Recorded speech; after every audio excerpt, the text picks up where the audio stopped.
안녕하세요. 저는 지방에 살고 있는 40대 여자입니다.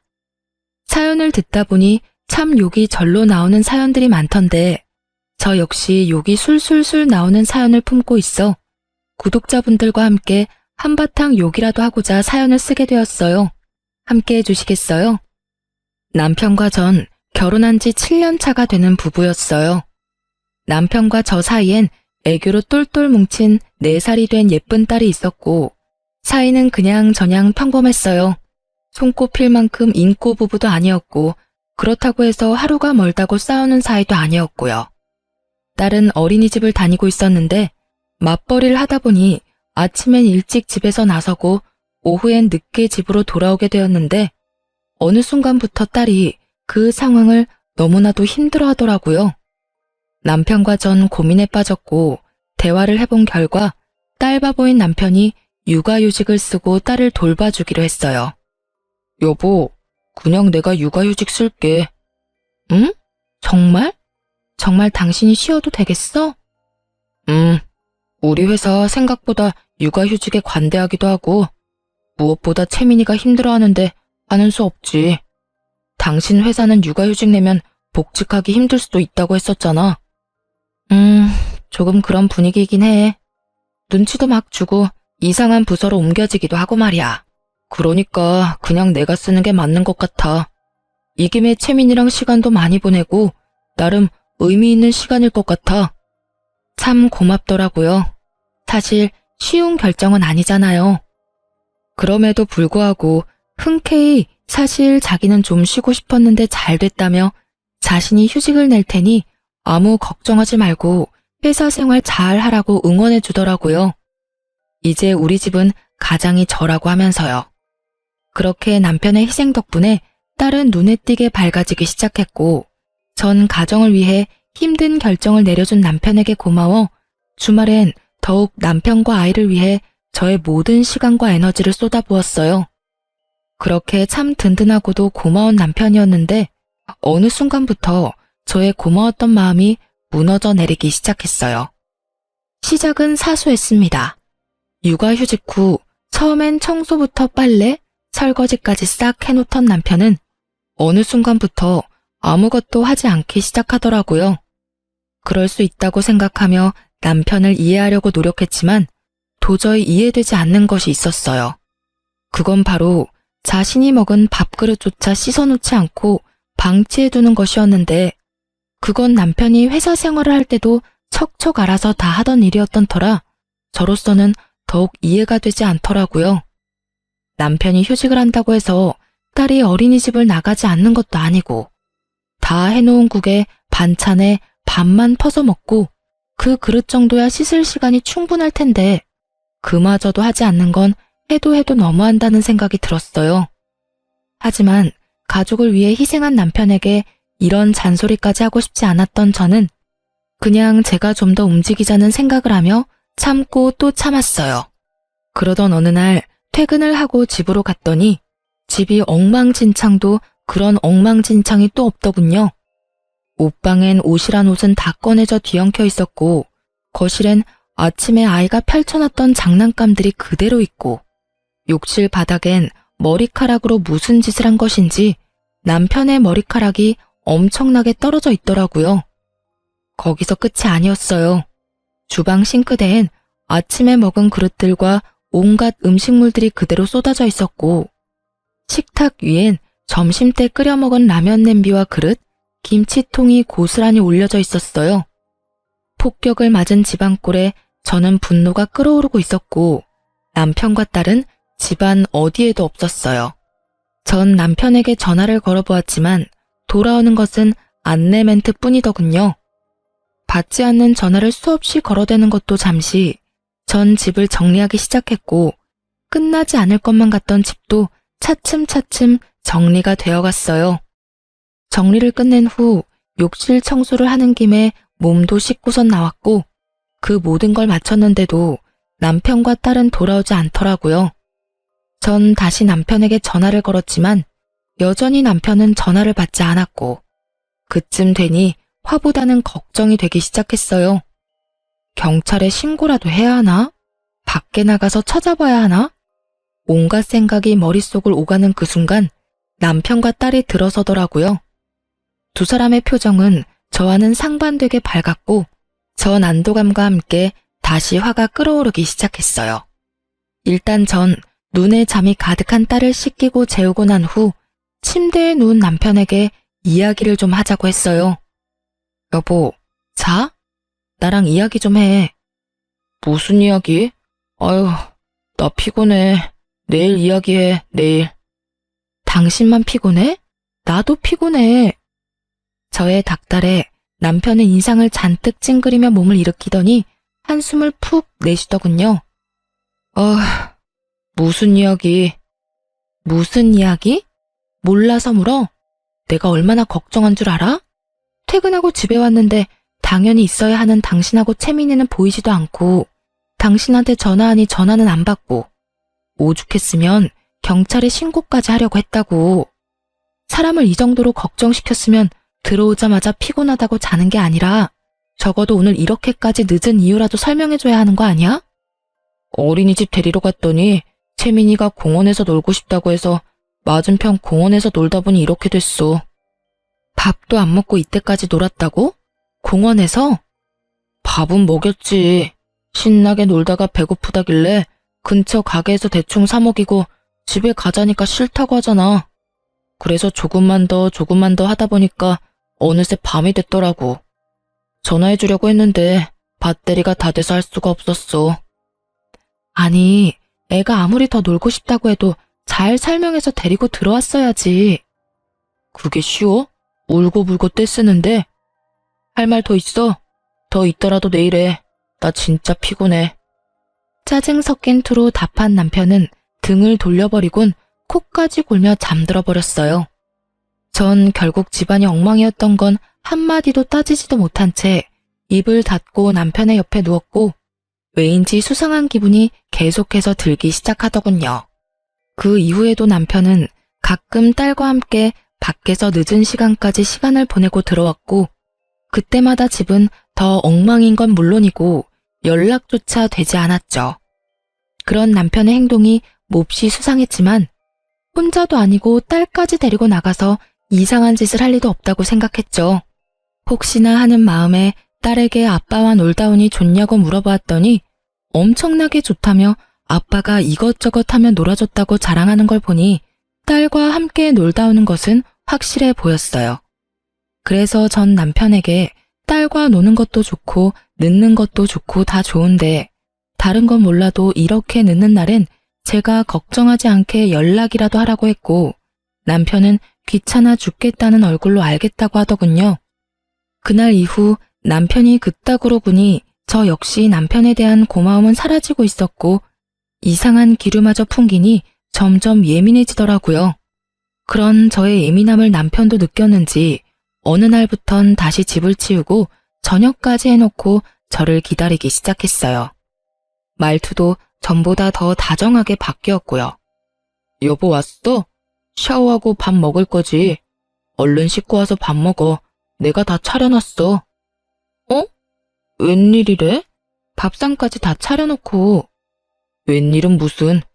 이제 내가 살림 잘 살아줄 테니까 당신은 집안일 신경 끄고 바깥일이나 잘해. 어쩐지 수상한데? 뭐, 돈 필요해? 돈은 무슨. 나도 돈 있어요. 이상한 소리 하지 말고 얼른 씻고 오기나 해. 나도 배고파. 이렇게 말하며 제 등을 떠미는데 기분이 좋아야 하는데 왜인지 수상하더라고요. 왜 그런 거 있잖아요. 좋은 일 있는 사람이 묘하게 들떠서 과한 친절을 베푸는 딱 그런 사람 같더라고요. 전 남편의 행동이 더욱 의심스럽게 느껴졌고 그렇게 남편을 주시하고 있는데 아이의 어린이집 체육대회 날이 다가왔어요. 남편과 전 체육대회에 참가하게 되었고 그날 전 남편이 왜 그렇게 수상했는지 비로소 알게 되었습니다. 딸아이의 담임 선생님은 상냥하고 선한 인상의 처녀 선생님이었는데 남편과 주고받는 인사에서 과한 친근함이 느껴졌어요. 어머, 채민이 아버님 오셨어요? 오늘 멋지게 하고 오셨네요. 에이, 멋있어봤자 아저씨인데요 뭘. 그런 말씀하시는 선생님이야말로 오늘 예쁘신데요? 운동복도 잘 어울리시네요. 그래요? 감사합니다, 아버님. 그저 선생님과 학부모의 대화라기엔 친밀감이 너무 높아 보여 기분이 이상했지만 그저 등원뿐 아니라 하원까지 도맡아 해주는 아빠가 드문 경우이니 더욱 신경을 써주는가 보다 하고 생각하려고 했죠. 그 생각이 얼마나 어리석은 생각인지 깨닫는 데까진 오래 걸리진 않았죠. 전 신경 쓰이는 마음을 누른 채 최대한 행사에 집중하려고 했고 체육대회는 끝을 향해 가고 있었어요. 드디어 마지막 경기만을 남겨두고 있었고 마지막 행사는 다름 아닌 부모님들과 선생님이 모두 참가하는 달리기 시합으로 아이는 물론 모든 선생님들이 참가하게 되었죠. 저와 남편은 참가하지 않아 멀찍이서 구경을 하고 있는데 열심히 달리던 딸아이의 담임 선생님이 발을 헛디뎌 그만 넘어지고야 마는 것이 아니겠어요? 쾅 소리와 함께 선생님은 넘어졌고 모두 걱정 가득한 시선으로 바라보는데 그 순간 제 옆에 있던 남편이 어느새 선생님의 곁에서 그 선생님을 부축하고 있더라고요. 일순간 분위기는 싸해졌고 순간적이지만 제 심장이 덜컥하고 내려앉는 기분이 들더군요. 남의 일엔 관심이라곤 없던 남편이 선생님이 넘어지는 모습을 보자마자 반사적으로 튀어나가 스스럼 없이 부축까지 하다니. 저는 차라리 눈을 감아버리고 싶었지만 최대한 아무렇지 않은 척 애써 미소를 지어 보였고 이상한 분위기를 감지한 원장님이 나서 그 선생님을 데리고 가는 바람에 상황은 일단 일단락이 되었어요. 집으로 돌아오는 길, 남편은 아무 말이 없었고 저 역시 말을 하고 싶지 않았어요. 그렇게 조용한 분위기에서 집으로 돌아왔고 오는 차 안에서 곤히 잠들어 버린 딸을 침대에 눕히고 나오니 남편이 씻고 있더라고요. 떨어지는 물소리를 들으며 아무리 좋게 생각해 보려고 해봤지만 생각하면 할수록 남편의 행동이 수상하고 이상했어요. 그렇게 상상의 나래를 펼치고 있는데 남편이 식탁 위에 올리고 간 휴대전화가 울리는 것이 아니겠어요? 전화를 건 상대방은 다름 아닌 딸아이 담임 선생님이었고 감사 인사라도 전하려고 그러나 하고 전화를 받으려는 순간 물기도 제대로 닦지 않은 남편이 어느새 저에게 다가와 휴대전화를 낚아채더니 화를 내기 시작하더라고요. 야, 넌 왜 남의 전화를 함부로 만져? 야라니, 남이라니요. 이때껏 아무리 화가 나도 야라는 호칭은 쓰지 않았던 남편인데 휴대전화 좀 만졌다고 불같이 화를 내니 너무 당황스럽기도 황당하기도 하더군요. 묻지도 않고 만져서 미안한데 전화가 와서 그랬어. 그런데 담임 선생님이 왜 당신한테 전화를 하는 거야? 따로 전화할 일이 뭐 있다고? 감사 인사 정도야 문자로 해도 되고 굳이 전화할 일이 없잖아. 그걸 내가 어떻게 알아? 내가 전화 걸었어? 하여튼 2번 다신 남의 물건에 손대지 마. 알겠어? 더욱 화를 내던 남편은 다시 욕실로 들어가 버렸고 전 차분하게 머릿속을 정리했어요. 지나치게 친근해 보였던 두 사람. 선생님이 넘어지자마자 반사적으로 튀어나가 서슴없이 부축하던 남편의 손길. 그리고 방금 전화까지. 설마는 확신이 되어갔고 그럴수록 전 더욱 차분해졌죠. 생각이 정리될 때쯤 남편이 나왔고 남편에게 묻고 싶은 이야기는 많았지만 참고 또 참으며 최대한 아무렇지 않게 남편을 대했어요. 평소와 다름없는 제 모습에 남편은 안심이란 걸 하는 듯했고 그렇게 주말이 지나 월요일이 되었죠. 전 평소와 마찬가지로 출근을 한다며 집에서 나와 예약해두었던 렌터카를 타고 남편을 뒤쫓기 시작했어요. 확신은 가득했지만 이 모든 확신들이 진실인지 제 두 눈으로 확인하고 싶었거든요. 주로 남편이 늦게 오는 날이 월요일, 목요일이었던 터라 미행의 날을 월요일로 정했고 저의 미행은 그렇게 시작되었어요. 오전엔 이상할 것 없이 평범하게 흘러가더군요. 딸을 어린이집에 데려다준 남편은 곧바로 집으로 돌아왔고 어떤 외출도 없이 집에서 시간을 보냈어요. 문제는 딸이 하원하고 난 후부터 이어지더군요. 딸이 하원을 하고 난 후 어린이집 놀이터에서 놀던 두 사람은 선생님이 퇴근할 시간에 맞춰 서둘러 차를 타고 출발하는 거 아니겠어요? 그렇게 출발한 차는 어린이집이 보이지 않을 거리에 멈춰섰고 어디선가 나타난 선생님이 그 차에 자연스럽게 타는 것을 보게 되었죠. 그 뒤로 이어진 상황들은 경악스러움의 연속이었어요. 딸은 아무것도 모른 채 그저 아빠와 선생님이 놀아주니 행복해 보였고 두 사람은 마치 부부처럼 아이의 시선을 피해 손을 잡고 당당하게 외도를 저지르고 있더라고요. 모든 것을 제 두 눈으로 확인하던 그 순간 그때서야 남편의 행동이 다 이해가 되기 시작했어요. 어린이집에서 운행하는 버스를 태워서 등하교 시키는 것이 더 편할 텐데 굳이 본인이 딸의 등하교를 시키겠다고 우기고 나선 것부터 해서 넘어진 상간녀를 불이 나게 일으켜 세우던 일까지 그리고 옷방이 그리도 엉망이 된 것도 딱 맞아떨어지더라고요. 그때의 제 심정은 정말 말로 설명할 수 없는 기분이었어요. 제 예상이 모두 맞아 역시 그럴 줄 알았다 싶다가도 정말 남편이 다른 사람도 아닌 아이의 담임 선생님과 외도를 저지르고 있었단 사실이 믿기지 않더군요. 이혼을 해야 하는 것이 분명하지만 아빠를 너무 사랑하는 딸에게 이혼이라는 것을 어떻게 이해시켜야 하나 싶고 그렇다고 모든 것을 덮고 그냥 살기엔 제가 알아버린 것은 너무 많았죠. 두 연놈의 다정한 모습을 찍은 사진들을 몇 번이고 되돌려보며 고민 또 고민했지만 결론은 이혼이 답이라는 것이었어요. 결론이 나자 머리가 맑아졌고 전 증거 수집에 박차를 가했어요. 남편의 블랙박스가 정말 대박 중에 대박이더군요. 그곳엔 두 사람의 계획뿐 아니라 상간녀의 계획도 녹음되어 있었어요. 남편과 상간녀는 그 와중에 아이가 신경이 쓰이긴 했는지 호칭은 아버님, 선생님으로 하고 존댓말도 꼬박꼬박 하고 있더라고요. 아버님, 그래서 이혼은 하시는 거죠? 그럼요, 선생님. 곧 이야기 꺼내려고 하고 있어요. 우리 채민이만 아니면 당장 이혼하면 되는데 채민이를 데리고 와야 하니까 시간이 좀 걸리네요. 제대로 된 약점이라도 잡아야지 양육권을 가지고 올 수 있을 텐데 그게 쉽지는 않네요. 하긴 그렇긴 하겠네요. 그래도 노력 좀 해줘요. 저도 채민이랑 꼭 같이 살고 싶으니까요. 그렇게 말해줘서 고마워요, 선생님. 한번 갔다 온 것도 미안한데 채민이까지 받아주고. 내가 이혼만 하고 나면 정말 잘해줄게요. 선생님이 후회하지 않도록 정말 잘할 거예요. 그러니까 조금만 더 기다려줘요. 거북하기 짝이 없는 대화가 오가고 이내 남편은 화장실을 간다며 차에서 내리고 상간녀가 자신의 엄마와 통화를 하기 시작했어요. 엄마. 괜찮아. 잠시 화장실 갔어. 채민이? 채민이도 같이 있지. 피곤했는지 아까부터 자. 결혼? 일단 좀 기다려봐.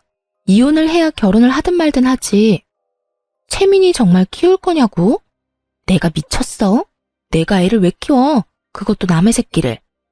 그 사람이 워낙 딸을 예뻐하니까 일단 키운다고 말만 하는 거지. 그래야 이혼을 할 거 아니야. 일단 이혼시키고 결혼하고 나면 임신부터 서둘러서 하고 뱃속에 애 핑계대면서 채민이 시댁에 보내버릴 거야. 들킬 일 없다니까. 그 여자 눈치라고는 없어서 체육대회 때 그런 일까지 있었는데도 아무것도 모르고 있다고 하더라니까. 심지어 내가 그이한테 전화한 것도 다 봤는데도 여전히 모른다고 하던데? 그러니까 그런 걱정은 하지도 마. 엄마 어린이집엔 피해 안 가도록 우리가 알아서 할 테니까. 엄마는 그저 어린이집 어떻게 확장할지 그 계획이나 잘 세우세요. 알고 보니까 그의 능력만 좋은 게 아니라 집도 잘 살더라니까. 내가 시집가서 아들 하나만 딱 낳아주면 게임 끝이라니까. 그래. 그러니까 엄마는 아무 걱정하지 말고 어린이집 계획이나 잘 세우세요. 나한테 물려줄 어린이집 잘 키워달라고요. 그이 온다. 이만 끊어? 참 대단한 여자더라고요. 유부남 꼬셔서 이혼시키는 것도 뻔뻔하다 싶은데 애까지 뺏어가다뇨. 심지어 그 애는 바로 시댁에 버릴 계획까지 세우고 있다니. 거기다 명색에 어린이집 원장이라는 여자는 자기 딸을 말리기는커녕 이 미친 계획을 돕고 있었다니 정말이지 제대로 난년이긴 하더라고요. 그 뒤로는 굳이 들어보지 않아도 뻔했기에 더는 듣지 않았어요. 이미 다스릴 수 없을 만큼 화가 나 치가 떨려왔고 남편도 남편이었지만 상간녀만큼은 절대로 용서할 수 없는 지경이었어요. 전 확실하게 하기 위해 며칠에 걸쳐 증거들을 더 모았고 변호사를 만나 상담까지 마쳤어요. 모든 준비가 끝난 후 전 딸과 함께 친정으로 가기로 했죠. 여보, 그동안 고생 많이 했어. 애 보느라 살림 사느라 힘들었지? 내가 채민이 데리고 친정에 가서 며칠 지내다 올 테니까 자유 남편 좀 해. 오랜만에 친구도 좀 만나고 술도 마시고 간만에 자유를 좀 누려. 진짜? 며칠이나 있다가 올 건데? 나 정말 쉬어도 돼? 그럼 정확히 날짜는 모르겠는데 이틀은 일단 있지 않을까? 아무튼 푹 쉬어. 당신이 생각하는 것보단 오래 있다가 올 거야. 제 말에 남편의 얼굴엔 웃음꽃이 피었고 전 입이 귀에 걸린 남편을 뒤로한 채 친정으로 와버렸어요. 친정에는 진작 상황을 설명했던 터라 저와 딸을 반겨주셨고 부모님들 덕분에 전 이혼에만 집중할 수 있었어요. 남편은 저의 예상대로 상간녀를 집에 불러들였고 모든 장면을 홈 CCTV를 통해 지켜보고 있었습니다. 자기야, 나왔어. 여기가 자기 집이야? 그럼 내 집이지. 와, 진짜 좋은데? 우리도 결혼하면 이렇게 좋은 집에서 사는 거야? 이거보다 더 좋은 집에서 살아야지. 그 여자 맨몸으로 내쫓고 여기보다 더 좋은 집에서 자기랑 나랑 채민이랑 행복하게 살자. 그래. 우린 정말 행복하게 살 수 있을 거야. 내가 그렇게 만들어줄 거거든. 그나저나 그 여자는 웬일로 채민이까지 데리고 친정에 갔대? 나도 몰라. 나보고 그동안 수고했다면서 좀 쉬라고 그러던데. 하긴 우리 자기 수고하긴 했지. 나랑 바람 피우느라. 그동안 고생했는데 내가 피로 쫙 풀리게 안마라도 해줄까? 진짜? 좋지. 더는 구역질이나 볼 수가 없더라고요. 모든 상황은 녹화가 되고 있었고 전 휴대전화도 끄고 눈도 그냥 감아버렸어요. 눈을 감으니 그간 남편과의 추억들이 차례대로 스쳐가더군요. 첫 만남에 설렜던 순간부터 결혼을 결심하게 된 순간들, 결혼식, 그리고 처음 딸아이를 품에 안는 순간까지도요. 그 추억의 끝은 남편의 외도였고 그제야 마음속에서 모든 것이 정리되는 느낌이 들었어요. 이혼하겠다고 마음먹은 것과는 별개로 그 순간까지도 남편에 대한 미련 비슷한 것들이 남아 저를 힘들게 하고 있었는데 비로소 그때 모든 것이 떨쳐지더라고요. 그 다음날 모든 증거를 가지고 아이들이 제일 많이 등원하는 시간에 맞춰 어린이집으로 향했어요. 어린이집에 도착하니 저의 계획대로 아이들을 등원시키고 모여 이야기하는 학부모들이 꽤 있더라고요.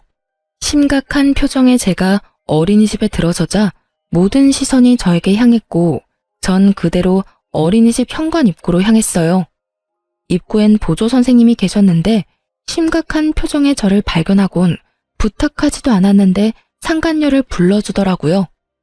누구보다 밝게 가식적인 표정으로 나오던 상간녀는 저를 발견하곤 표정이 굳어버렸고 타이밍 딱 맞춰 남편 놈도 불이 나게 뛰어와 제 옆에 서더군요.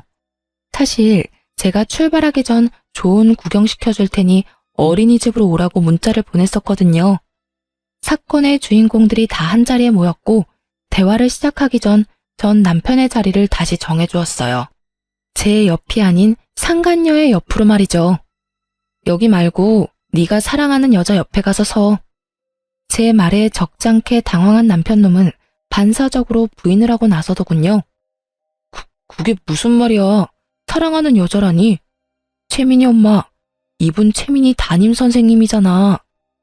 남편은 부인하기 바빴고 상간녀는 붉어진 얼굴을 진정시키기 위해 손부채질을 열심히 하고 있더라고요. 그 와중에도 저와 상간녀의 눈치를 살피는 남편놈의 행동은 제 화를 더 돋우는데 부족함이 없었죠. 전 그 자리에서 준비했던 증거를 두 사람에게 던져주었어요. 몇 장의 사진은 두 사람의 얼굴로, 몇 장의 사진은 바람에 날려 어린이집 정원에 떨어졌죠. 모여있던 학부모들은 앞다투어 사진을 줍기 바빴고 두 사람은 차마 사진을 줍지도 못하고 곁눈질로 사진을 보기 바쁘더군요. 무슨 말인지 정말 몰라서 그딴 말을 짓거리는 거야? 너 육아휴직 내고 애를 보는 게 아니라 여자를 보고 살았더라? 좋았니? 행복했어? 왜? 젊은 여자랑 같이 살 생각하니까 절로 웃음꽃이 폈어? 저는 언성을 높이며 소리를 질러버렸고 남편과 상간녀의 얼굴은 빠른 속도로 새파랗게 질려가기 시작했어요. 큰 소리까지 치며 난동 아닌 난동을 부리는 저로 인해 무슨 일인가 싶었던 다른 선생님들이 밖으로 나오고 많이 흥분한 듯한 저를 말리는가 싶더니 떨어진 사진들을 발견했는지 저마다 입을 가리며 경악을 금치 못하더라고요. 어머, 이게 다 뭐래요? 이거 채민이 아버님이랑 정 선생님 아니에요? 에이, 설마요. 어떻게 그런 짓을 해요? 아니라고 하기엔 지금 분위기가 좀 그렇잖아요. 많이 놀란 선생님이 저마다 한마디씩 하는 사이 기다리던 사람이 뛰어나오더군요. 그 사람은 바로 이 어린이집의 원장이자 상간녀의 엄마였어요. 이게 다, 채민이 어머님, 정말 죄송합니다. 이런 일이 일어나고 있는지 정말 꿈에도 몰랐어요. 정말 죄송합니다. 거듭 아무것도 몰랐다며 저에게 고개 숙여 용서를 구하던 원장은 큰 결심을 했다는 듯 이런 말을 하더라고요. 제가 직원 교육을 잘못시켜도 한참 잘못시켰습니다. 책임지고 해고하고 이 바닥에 다신 발도 못 붙이게 할 테니 힘드시겠지만 일단 진정 좀 해주세요, 어머님. 진정? 지금 내가 진정하게 생겼어요? 암요. 진정하시기 힘드시다는 거 저도 잘 압니다. 그러면 다른 학부모님들도 다 보고 계시고 일단 들어오셔서 이야기 나누실까요? 코웃음이 다 나더라고요. 상간녀와 남편의 관계를 진작 다 알고 있었다는 것을 블랙박스를 통해 다 알고 있는데 이리 소름이 끼치는 연기를 펼치며 아무것도 모르는 척을 해대니 코웃음이 날 정도로 어이없을 수밖에요. 저기요, 직원 교육은 둘째치고 딸 교육은 어떻게 했길래 이딴 짓을 벌일 수가 있죠? 네? 어머님, 그게 무슨 말씀이신지 다 알고 있으니까 발뺌할 생각도 하지 마세요. 이 여자 당신 딸이잖아. 아니 도대체 딸 교육을 어떻게 했으면 학부모이자 유부남인 남자와 놀아날 수 있는지 딸 키우는 입장에서 도저히 이해가 안 되네. 그걸 어떻게 아무도 모르는 사실인데? 지금 어떻게 알았는지가 중요해. 내가 뭘 얼마나 더 아는지는 궁금하지 않은가 봐. 나 당신네들 통화하는 것도 다 들었어. 뭐? 일단 이혼부터 시키고 임신부터 해서 내 딸을 시댁으로 보내버린다고? 그게 인간이 할 말이야? 그게 아이들을 보살피는 선생 입에서 나올 말이냐고. 저는 다시 한번 악에 받쳐 소리를 질러버렸고 제 말에 모여있던 학부모들은 경악을 금치 못한다는 표정을 지어 보이더군요. 남편 역시 화가 났는지 상간녀를 닥달하기 시작했고 상간녀는 절대 아니라며 잡아떼기 바쁘더라고요. 이 말이 전부 사실이야? 우리 채민이 버릴 생각이었어? 아니야, 자기야. 상간녀의 입에서 나온 자기라는 단어는 다시 한번 구경하고 있던 학부모들의 탄성을 자아냈고 상간녀는 그 모든 것이 상관없다는 듯 말을 이어나가기 시작했어요. 내가 채민이 정말 많이 사랑하고 아끼는 거 누구보다 자기가 더 잘 알잖아. 자기 생각 안 나? 내가 어떨 땐 채민이 엄마보다 더 채민이를 사랑하는 것 같다며. 그런 내가 채민이를 버리다니 다 거짓말이야. 나 믿지? 날 믿어야 해. 상간녀의 혼신의 힘을 다한 연기에 남편은 의심 가득한 눈초리로 저를 봤고 이런 상황을 예상했던 전 휴대전화를 꺼내 옮겨놓았던 파일을 틀어주었죠. 상간녀가 통화하는 목소리가 울려 퍼지고 상간녀의 민낯을 알아버린 남편은 충격에 빠진 듯 그대로 주저앉아 버리더군요. 그런 남편에게 전 한마디 던져주고 충격의 도가니가 된 어린이집을 빠져나왔습니다. 그래도 얼마나 다행이니? 채민이에 대한 마음은 거짓이었어도 널 사랑하는 마음만큼은 진심이라고 하니. 그러니까 채민이는 포기하고 젊고 예쁜 여자랑 잘 먹고 잘 살아봐 어디. 얼마나 잘 살지는 잘 모르겠지만 말이야. 그렇게 집으로 돌아온 저는 남은 짐을 싸고 있었어요. 그렇게 한참 짐을 싸고 있으니 남편과 상간녀 그리고 원장까지 차례대로 집으로 들어오더라고요. 줄지어 들어온 세 사람은 저의 눈치를 살피더니 모두 제 앞에 무릎을 꿇고 앉아 빌기 시작했어요. 어머님, 두 사람 헤어지기로 했습니다. 제 모자란 딸도 많이 반성하고 있으니 한 번만 용서해 주시면 안 될까요? 제가 어떻게 해서든 어머님께서 받으신 마음의 상처 보상해 드리겠습니다. 원하시는 방법으로 그게 뭐든 어떻게 해서든 보상할 테니 학부모님들겐 모든 것이 오해였다고 거짓말 좀 해주시면 안 될까요? 이렇게 부탁드릴게요. 손이 발이 되게 빌던 원장은 상간녀의 팔을 툭 하고 쳤고 원장의 닭달에 상간녀 역시 싹싹 빌며 이어 말하기 시작했어요. 어머님, 제가 잠시 미쳤었나 봐요. 애들한테 치이고 일도 힘들다 보니 절대 채민이 아버님 만나는 일 없을 겁니다. 맹세할 수 있어요. 못 믿으시겠다면 각서까지 써드릴 수 있어요, 저. 상간녀의 말이 끝나자 기다렸다는 듯이 남편놈이 말을 하기 시작하더군요. 그래 여보, 우리 정말 헤어졌어. 다신 이 여자랑 만나는 일 따윈 없도록 할 테니 제발 이웃만은 이야기하지 말아줘. 이번 한 번만 당신이 용서하고 넘어가주면 내가 정말 죽을 때까지 잘할게. 그러니까 제발 한 번만 그냥 넘어가주라. 내가 이렇게 빌게. 정말 눈물 없이 들을 수 없는 반성들이더군요. 어쩌면 그렇게 예상에서 한치도 벗어나질 않는지. 듣는 내내 지겨워서 하품을 크게 하는 바람에 눈물이 다 났지 뭐예요? 전 목이 빠져라 제 대답을 기다리는 세 사람을 향해 답을 해주었어요. 원장님, 어떤 보상을 어떻게 해줄 생각인지는 잘 모르겠는데 전 보상 같은 거 필요 없어요. 억만금을 가져다 준다고 한들 난도질당한 마음이 멀쩡해지겠어요? 그러니 그 되지도 않는 잔머리 그만 굴리세요. 전 보상이 뭐든지 간에 절대로 다른 학부모님들한테 거짓말할 생각도 해명할 생각도 없으니까요. 제 말에 원장은 절망스러운 표정으로 저를 바라보며 다시 설득을 해보려 입을 뗐지만 그런 원장의 눈을 외면하고 상간녀를 똑바로 보며 말했어요. 넌 이 남자하고 헤어질 필요 없어. 네?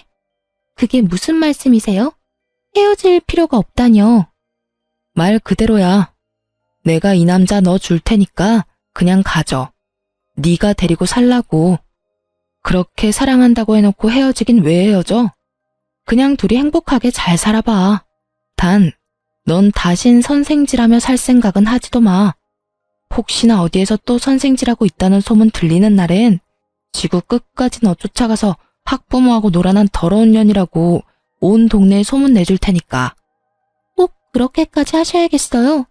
제가 헤어진다고 하잖아요. 다신 만나지 않겠다고요. 네가 헤어지고 다신 안 만난다고 하면 이때껏 너희 둘이 만나왔던 일이 없던 일이 되니? 그리고 네가 헤어질 테니 나보고 다시 저 새끼랑 살라고 부탁하면 내가 바람까지 피운 더러운 놈이랑 다시 붙어 살아야 해? 이게 어디서 부탁이라고 하면서 명령질이야. 명령이 아니라 정말 간곡하게 부탁드리는 거예요. 저 정말 다시는 이 사람하고 만나는 일 없을 테니 두 분 살고 말고 하는 건 알아서들 하시고 제 앞길만 막지 말아주세요. 제발 부탁드릴게요. 저 아직 나이도 어리고 앞길도 창창한데 그런 소문을 내시면 앞으로 전 어떻게 살아요? 넌 인제야 눈물이 나니?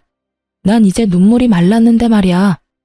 네가 유부남 꼬셔서 이 집에서 좋다고 행복감에 젖어 있을 때 난 말이야 피눈물을 흘렸어. 그러니 네 인생 망가지는 것쯤은 네가 감당해. 망가진 내 인생도 나 혼자 감당하고 있는데 내가 네 인생까지 신경 쓸 틈이 있겠어? 상간녀는 흐느끼는 소리를 내며 펑펑 울기 시작했고 전 그런 상간녀를 외면한 채 마지막 남편에게 말했습니다. 당신이 제일 어이없어. 그거 알아? 뭐? 이딴 짓까지 해놓고 이혼만은 이야기하지 말라고? 머리에 총 맞았니? 그렇지 않고서야 어떻게 그런 말을 나한테 할 수가 있어. 일을 이 지경까지 만든 사람이 누군데? 난 무슨 일이 있어도 너 같은 인간이랑은 못 살아. 이혼은 무조건 할 거고 채민이는 당연히 내가 키울 거야. 여보.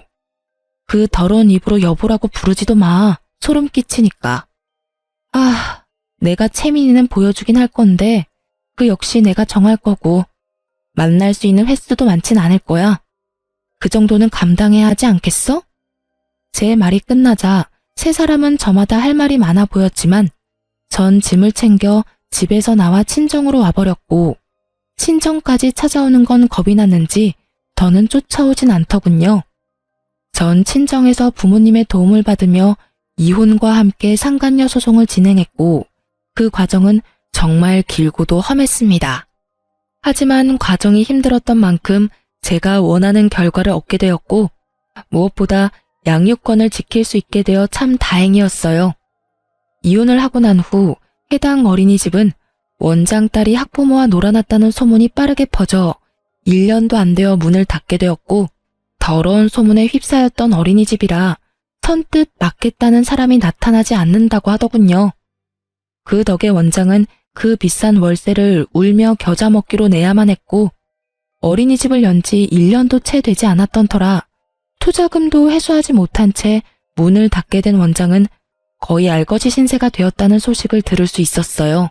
상간녀 역시 업계에 소문이 다 퍼져 취업이 어려울 것이라고 하고요.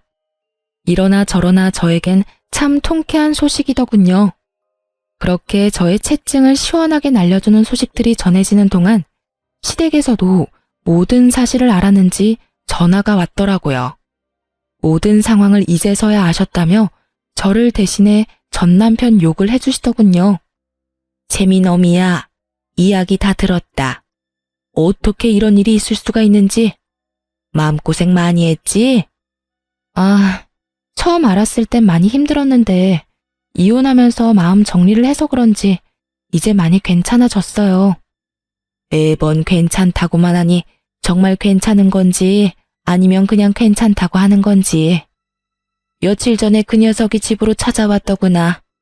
젊은 여자 손을 잡고 왔길래 무슨 일인가 싶었는데 그때 모든 사실을 다 털어놔서 우리도 알게 됐어. 낯짝도 두껍지.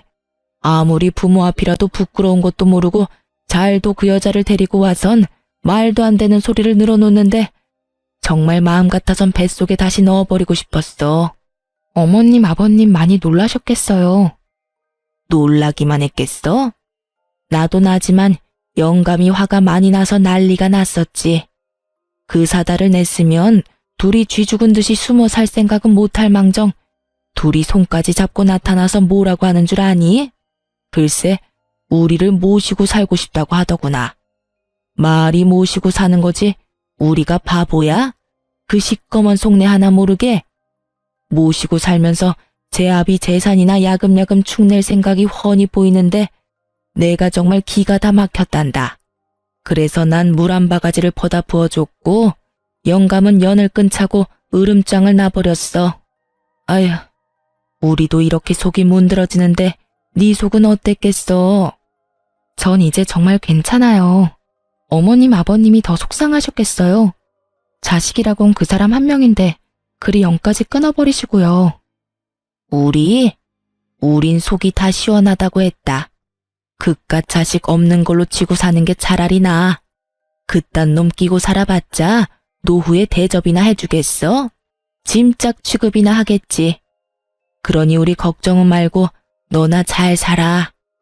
평소에도 딸을 복덩이라고 부를 만큼 아이를 사랑해 주셨던 시댁이었던 터라 다른 것도 아닌 전 남편의 외도로 인한 이혼은 시댁에서 용납할 수 없는 짓이었죠. 취약한 꿍꿍이를 가지고 합가하려고 했지만 그 자리에서 모진 수모를 겪고 쫓겨났다는 이야기를 들을 수 있었죠. 그러면서 저를 위로해 주시는데 그제서야 눈물이 나더라고요. 그렇게 한참을 울고서야 전 감사의 마음을 전하고 전화를 끊을 수 있었어요. 합가의 꿈마저 허공에 날려버린 전 남편은 저희가 살던 집을 처분해 저에게 위자료를 주고 남은 돈으로 작은 집을 얻어 상간녀와 함께 살고 있다고 하더군요. 하지만 그조차도 전 남편이 바라던 삶의 모습은 아닌 듯 했어요. 한 번은 딸 때문에 어쩔 수 없이 전 남편과 함께 밥을 먹어야 하는 날이 있었는데 저의 손을 잡더니 이런 말을 다 하더라고요. 나 그 여자랑 도저히 못 살겠어. 그래서 하는 말인데 당신이 나 좀 다시 받아주면 안 될까? 나 말고 채민이 봐서라도 마음 한 번만 돌려주라. 응? 이 무슨 어이없는 말인지 모르겠더라고요. 아이를 생각한다는 인간이 아이의 선생과 바람이나 가정을 산산조각은 내놓고 이제 와서 아이를 들먹이며 재결합을 하자니요. 거기에다 이혼 후 반성하며 혼자 사는 것도 아닌 버젓이 다른 여자와 살림을 차려놓고선 이제와 받아달라고 애원하는 꼴이라니. 정말 기가 막히더군요. 전 남편의 말을 듣자마자 재빨리 전화기를 꺼내 상간녀에게 전화를 걸었고 이 모든 사실을 빼놓지 않고 그대로 상간녀에게 전해줬어요. 여보세요? 지금 당신과 함께 사는 남자랑 만나서 밥을 먹고 있는데 이 인간이 글쎄 당신 같은 여자랑 도저히 못 살겠다고 다시 받아달라고 애원하네요? 혹시 합의된 상황인가요? 이런 저의 행동을 보던 전 남편은 제 휴대전화를 거칠게 빼앗아 소리를 지르며 화를 내더군요. 너 이게 뭐 하는 짓이야? 아무리 그렇다고 해도 그 여자한테 전화를 하면 어떡해? 너 미쳤어? 전 남편의 고성에 딸은 놀라 울기 시작했고 전 그런 딸을 품에 안고 달래며 전 남편에게 단단히 경고해 주었어요. 또다시 그런 말도 안 되는 소리를 짓거렸다간 그 여자랑 삼자대면이라도 하게 될 테니 두 번 다신 헛소리할 생각도 하지 마. 이렇게 말한 저는 자리를 떠버렸고 그 후론 예상치 못한 소식이 들려왔어요. 그 소식은 상간녀와 전 남편의 소식이었는데 저의 전화로 시작된 두 사람의 불화는 사그라지기는커녕 점점 커져만 갔고 결혼식까지 올린 두 사람은 1년도 채 되지 않아 이혼을 하게 되었다고 하더군요. 이혼을 하며 상간녀에게 마저 위자료를 뜯긴 전 남편은 더욱 작은 집으로 옮겨갔고 상황이 어려워지자 그렇게 사랑한다던 딸의 양육비마저 들어오지 않기 시작했어요. 때마침 딸은 전 남편이 소리를 지르며 악을 쓰던 모습이 뇌리에 박혀버렸는지 전 남편과 만나는 것을 힘들어하기 시작했죠. 이혼을 할 당시 양육비를 주지 않으면 딸과 만나지 못할 거라는 각서를 썼던 터라 잡음 없이 전 남편에게 보여주지 않게 되었고 전 남편 역시 찾아오는 일은 없었어요. 그렇게 사랑한다고 하루라도 못 보면 죽을 것처럼 굴더니 힘들어지니 바로 딸부터 버리는 꼴이. 한심하면서도 참 그 인간 말종에게 잘 어울리는 짓거리라고 생각했네요. 그렇게 완전히 전 남편과의 연을 끊어버린 전 딸과 함께 아주 잘 지내고 있습니다. 이혼 직후 친정에서 지내던 저희 모녀는 얼마 전 친정에서 가까운 곳으로 집을 얻어 딸과 함께 살아가고 있어요. 혼자 아이를 키운다는 것이 생각보다 더 힘든 일이지만 딸의 밝은 미소를 보면 그 어떤 어려운 일이라도 충분히 해낼 수 있을 것만 같아요. 얼마 전엔 전 남편이 양육비를 주지 않고 있다는 소식을 들으셨는지 전 시어머니에게서 연락이 와 만나게 되었어요. 어머님이 저희 딸을 꼭 안아주시며 손녀와 한참을 이야기 나누시더니 저에게 통장을 하나 내미시더라고요. 재미너미야, 이거 바꿔라. 이게 뭐예요, 어머님? 이거 채민이 통장인데 언제부터 만들어 놓고선 이제서야 주는구나. 채민이 통장이요? 그래, 우리가 채민이한테 미리 주는 유산이야. 너한테 주는 거 아니고 채민이한테 주는 것이니 행여나 돌려줄 생각은 하지 말고 그냥 받아두거라. 전 주신 통장을 열어보았고 그 안엔 생각보다 꽤 큰 금액이 들어있더라고요. 재민이 아빠가 양육비도 못 주고 있다는 이야기를 이제서야 알게 되었단다. 혼자 감당하는 게 쉬운 일이 아니었을 텐데. 넌 그런 일이 있었으면 진작 연락을 했어야지. 하긴 네가 그런 일로 연락할 사람 같았으면 이혼할 때 진작 우리한테 연락해서 한몫 크게 받아갔겠지. 어찌 그리 욕심이 없어? 네가 힘들다고 했으면 우리가 진작 나서서 도왔을 텐데. 생각하시는 것처럼 힘들지 않았어요. 위자료 받은 것도 있고요. 위자료 해봤자 얼마나 한다고. 잔말 말고 받기나 해. 어머님, 이건 너무 많아요. 제가 웬만하면 채민이 앞날 생각해서 그냥 받으려고 했는데 이건 너무 과해요. 그냥 이거 넣어두시고 제가 너무 힘들어서 안 되겠다는 생각이 들면 그때 연락드릴게요. 그때 가서 조금 힘이 되어주세요. 과하기는 무슨? 네가 아직 세상 때를 덜 묻었구나. 조금 더 살아봐. 내가 그때 그 통장을 받았어야 했는데 하고 후회하는 날이 올 테니 그때 가서 후회하지 말고 줄 때 감사합니다 하고 받으렴.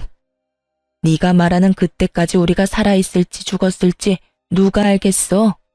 우리 같은 늙은이들 언제 어떻게 될지 모르는 거고. 정신이라도 멀쩡할 때 우리가 직접 너한테 전해주고 싶어서 그래. 그러니 이 늙은 어미손 부끄럽게 하지 말고 냉큼 바꿔라. 그리고 이 돈으로 우리 채민이 하고 싶다는 거 망설이지 말고 다 시켜줘. 감사합니다, 어머님. 그럼 제가 이 돈만큼은 꼭 채민이만을 위해 쓰도록 할게요. 그렇게 전 감사한 마음으로 통장을 받았고 그 도움 덕분에 딸의 교육비 걱정은 덜 수 있었어요. 가끔 이런 생각을 해요. 우리 딸이 조금 더 자라서 이혼한 저를 원망하진 않을까 하는 그런 생각이요.